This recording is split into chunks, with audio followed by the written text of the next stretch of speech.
So guys, आज आपण रत्नागिरी जिल्ह्यामधल्या पूर्णगड या किल्ल्याला भेट द्यायला आलो आहोत.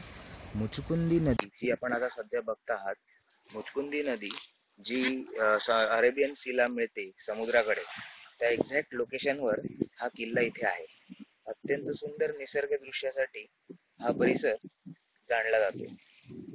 हा national Maharashtra state highway number 4 जो विजयदुर्गवरून रत्नागिरीकडे येतो.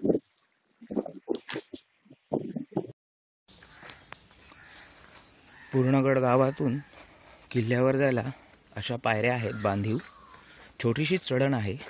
तर आता आपण किल्ल्याकडे जाऊया.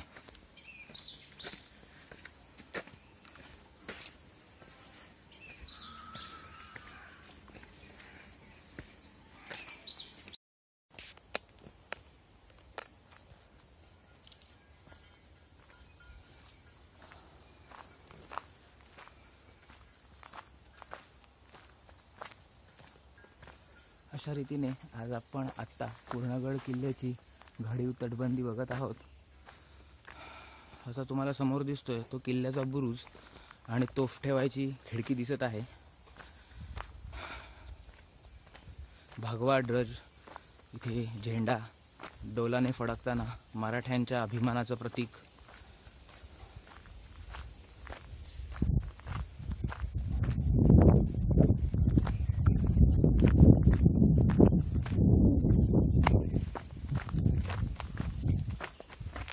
तुम्ही एकेका चिऱ्याची रुंदी बघू शकता. हे या किल्ल्याचं मुख्य प्रवेशद्वार आहे. या किल्ल्यामधलं हनुमानाची मूर्ती मराठी किल्ल्यांमध्ये ऑलमोस्ट प्रत्येक किल्ल्यात जे मराठी सत्तेच्या अंकित होते किंवा मराठ्यांनी काबीज केले होते, तिथे तुम्हाला शक्तीची उपास्य देवता हनुमानाची मूर्ती जरूर दिसेल. हे या किल्ल्याचा दरवाजा.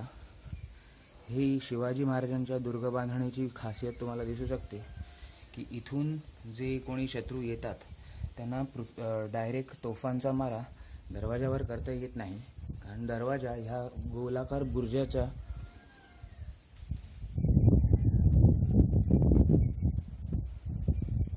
आत लपवून ठेवलेला असतो.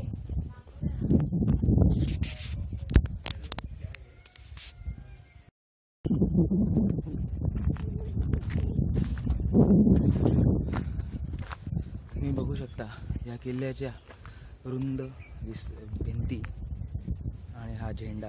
या किल्ल्याचा विस्तार फार असा नाही आहे. या किल्ल्याविषयी मराठा दप्तरात इतिहासही फारसा ज्ञात नाही आहे.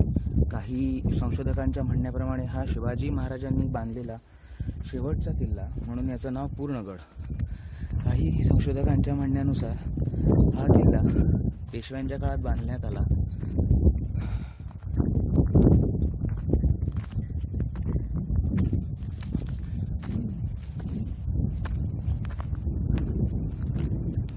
तिथून तुम्हाला या किल्ल्याचा पूर्ण विस्तार नजरेत येऊ शकतो. हा फारच छोटेखानी किल्ला आहे.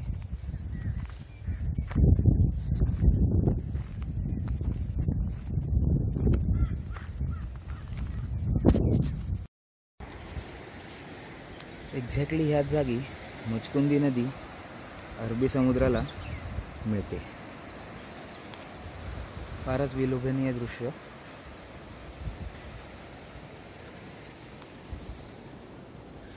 या किल्ल्याचा विस्तार